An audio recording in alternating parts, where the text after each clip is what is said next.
guys! Good morning! For today's video ay, ayan, tatanong ko sa inyo kung, kasi ganito, di ba, viral na viral ngayon yung issue tungkol kay Finest China na, yung sa pakikipag-XDL, ayan. Ganito kasi yan guys. Para sa akin para sa akin, ganito yan.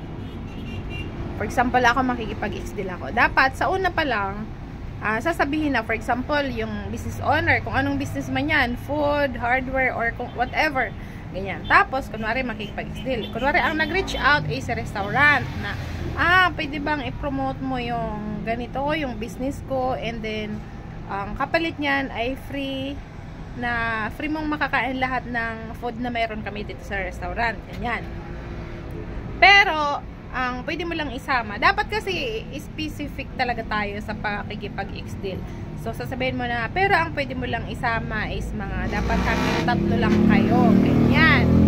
So, ikaw, cameraman mo, or friend mo, ganun. Hanggang tatlo lang. So, pag pumayag si influencer or vlogger, di, go.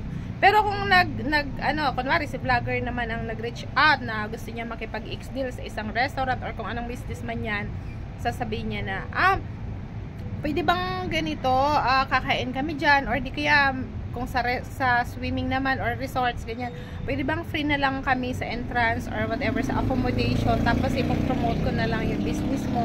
So pag pumayag naman si business owner, okay lang yun. Alam nyo guys, it's just a matter of ano lang naman kasi yan communication, tsaka dapat doon sa XDeal na yon, nakasaad kasi dapat doon talaga yung limit or kung ano man ang tawag nito, kung ano man yung usapan nyo.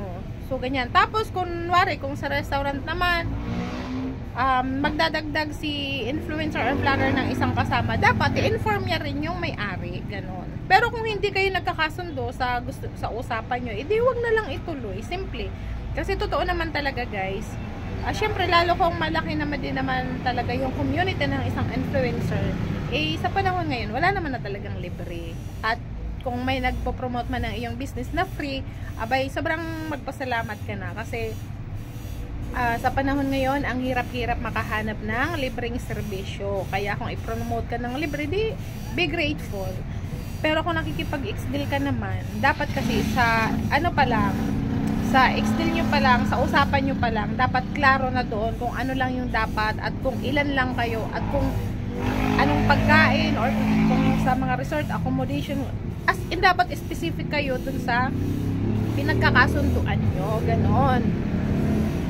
Kasi ang hirap naman nung kunwari ang nag-reach out kahit pa na kung sino nag-reach out, si influencer or si business owner, basta dapat nagkakasundo kayo sa kung ano man.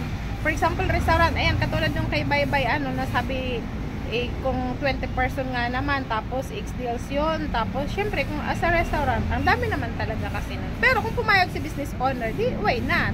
Kung hindi naman pumayag yung, kunwari sa Finest China na, sige, wag na lang kasi ayaw mo pumayag, edi okay lang din naman yun.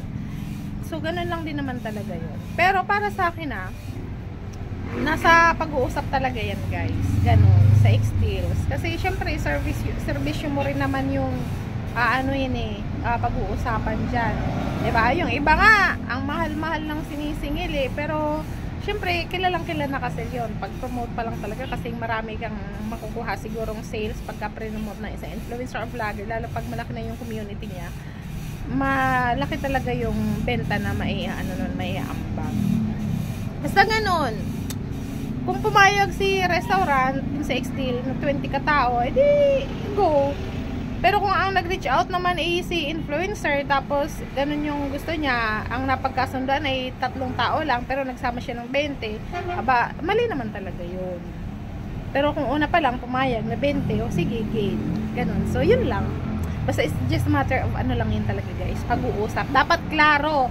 So, at kung magdadagdag man si vlogger or influencer sa restaurant na makikipag-XDeal siya, dapat ini-inform niya yung owner na, ay ma'am, okay lang po ba magdagdag ako ng isa? Ayan, bayaran ko na lang yung makukonsume niya kung magkano man yun. Ganon. Or di kaya kahit 50% na lang, or okay lang ba na kahit isa lang. Basta dapat i-inform yung owner. Or di kaya si owner naman i-inform si vlogger o influencer na hindi pwede. So, yun lang. Diba? So, for today's video, lang. Thank you so much. Don't forget to like, follow, and subscribe. Ayan, maraming salamat po.